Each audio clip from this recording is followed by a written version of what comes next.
જય માતાજી મિત્રો, સ્વાગત છે તમારું બધાનું આજના આપણા નવા બ્લોગ વિડીયોમાં।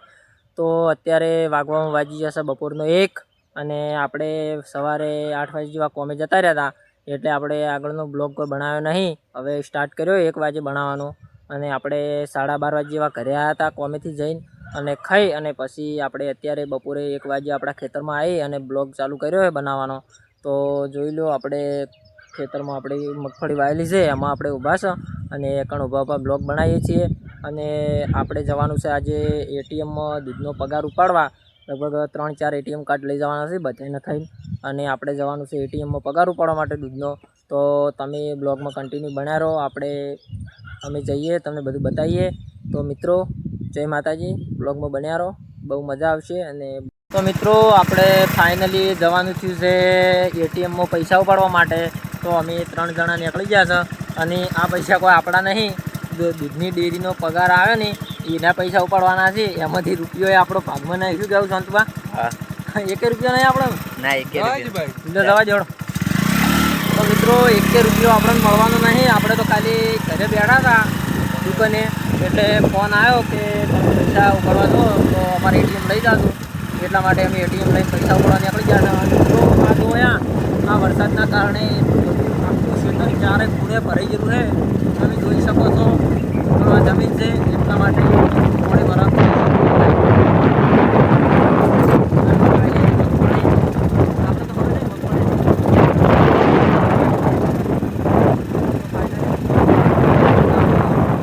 જોઈ લો, આપણે 3 જણા નીકળી ગયા છે બાઇક લઈને।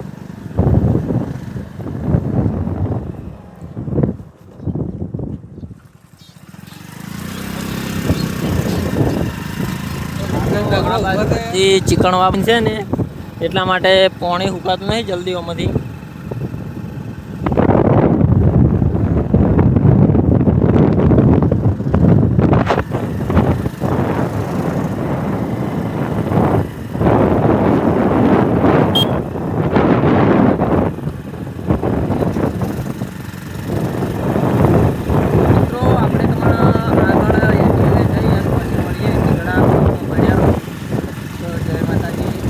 ફાઇનલી ગાઈઝ આપણે આવી ગયા છે મુના એટીએમે પૈસા ઉપાડવા માટે।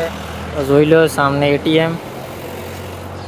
તો આ છે એક નાનકડું ગામ, તમે જોઈ લો, અને એકણ આપણે આવી ગયા મુના પૈસા ઉપાડવા માટે। તો ચલો આપણે પૈસા ઉપાડીએ અને તમે ફરીથી આગળ મળીએ, એટલે ઘણા બ્લોગમાં કન્ટિન્યુ જોડાયા રહો।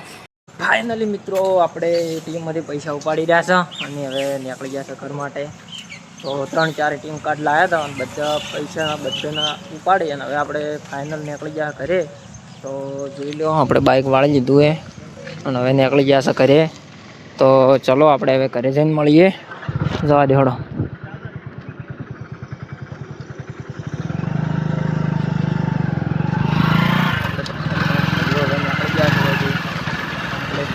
જોઈ લો,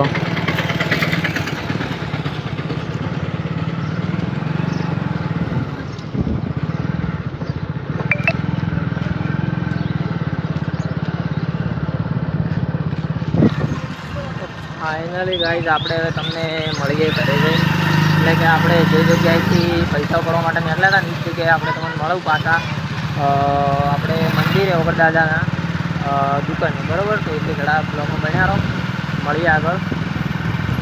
તો મિત્રો આપણે એટીએમમાંથી પૈસા ઉપાડીને આવવાનું કીધું હતું કે વગરદાદા મંદિરે મળીશું ઊભા રહીને, પણ આપણે ઘરે કામ હોવાથી આપણે મંદિરે ઊભા રહ્યા નહોતા, સીધા જ આપણે પૈસા ઉપાડી અને ઘરે આવી ગયા હતા। અને આપણે લગભગ 3 વાગે જેવા મગફળી નેદવા માટે આવ્યા હતા વખણ આપણા ક્ષેત્રમાં। તો લગભગ 6 વાગ્યા સુધી આપણે મગફળી નેદતા હતા અને પછી 6 વાગે ઘરે જઈ અને નાહી ધોઈ અને રિટર્ન પાછા એ જ ખેતરમાં આવી ગયા છે આપણે વિડીયો બનાવવા માટે। તો આપણને ટાઈમ નહોતો મળતો, એટલા માટે આપણે વિડીયો નહોતો બનાવ્યો, કારણ કે મગફળીમાં ખોળ ઘણું બધું ઉભરાઈ ગયું હતું। એટલે ઘરેથી ફોન આવ્યો હતો કે તમે ફટાફટ પૈસા ઉપાડી અને ઘરે આવી જાજો, આપણે જવાનું છે મગફળી ખરપવા માટે। એટલે અમે સીધા જ મંદિરે ઊભા નહોતા રહ્યા અને બારોબાર બાઇક લઈને ઘરે આવી ગયા હતા। અને પછી આપણે આ બધી મગફળી ખરપી છે, હું તમને બતાવી દઉં। આ જોઈ લો, આ મગફળી આપણે અત્યારે ખરપી, પછી પેલી બાજુ થોડું નેતતા હતા, એટલે કારણ કે ઘણું બધું ખેતરમાં કોમ હતું એટલે આપણે અહીંયા ઘણું ઊભા નહોતા રહ્યા અને સીધા જ ઘરે આવી ગયા હતા એમ। તો આ જોઈ લો આપણે ટુંડિયું લાવીને ખરપવાનું ચાલુ કરી દીધું હતું, કારણ કે આજે વરસાદ આખા દિવસનો નહીં આવ્યો અને કાલે પણ વરસાદ આખો દિવસ નહોતો આવ્યો, એટલે ખેતરમાં થોડું કોરું થઈ ગયું છે. એટલે આ ટુંડિયું છે ને એડે એવું થઈ ગયું હતું, એટલે આપણે કમ્પ્લીટ ફટાફટ કોમકાજ મગફળીનું ચાલુ કરી દીધું હતું. એટલે કે પછી જો 2 દિવસ વરસાદ નહીં આવ્યો એટલે ફટાફટ કોમ પટાવવાના, કે પછી જો ફરીથી વરસાદ આવી જાય ને તો આપણને કોમ કરવામાં મજા ના આવે અને ખોડ જમ બને એમ વધારે થઈ જાય એટલા માટે. અને મિત્રો આપણે તો ખેડૂત છીએ એટલે આપણે બધું ખેતીનું કામકાજ કરે છે અને બ્લોગ પણ બધા ખેતી વિશે જ હોય છે ને કામકાજ વિશે હોય છે. કેમ કે આપણે બહાર ફરવા જવાનો ટાઈમ એટલો બધો મળતો નહીં, એટલે આપણે અલગ અલગ લોકેશન બતાવી નહીં કહેતા. આપણે આપણા પોતાના ઘરની જમીન હોય એમાં જઈને આપણે વિડીયો બનાવીએ છીએ. તો કોઈક દિવસ બહાર જવાનું થાય તો આપણે બ્લોગ બનાવીશું અને આપણે જઈશું કોઈક દિવસ બહાર ફરવા માટે પણ જઈશું. તો જોઈ લો આ છે મગફળી, અત્યારે જ ખરપી ચલાવ્યું છે. એટલે જો વરસાદ ના આવે ને તો આ બધું ખોળ જે કપોણું ને બધું સુકાઈ જાય ને, કે પછી પાછું જે વરસાદ આવી જાય ને તો પાછું હતું એમને એમ સોટી જાય મિત્રો.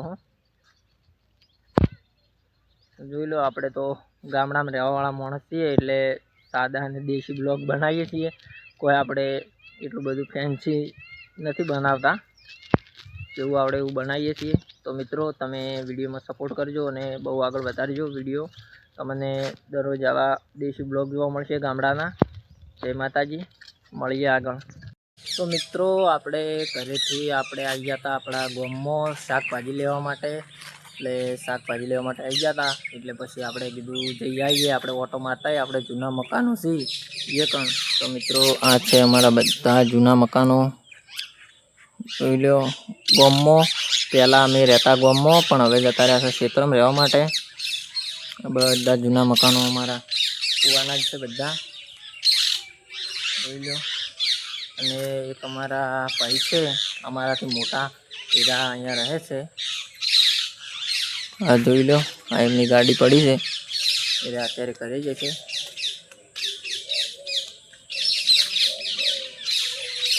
જોઈ લો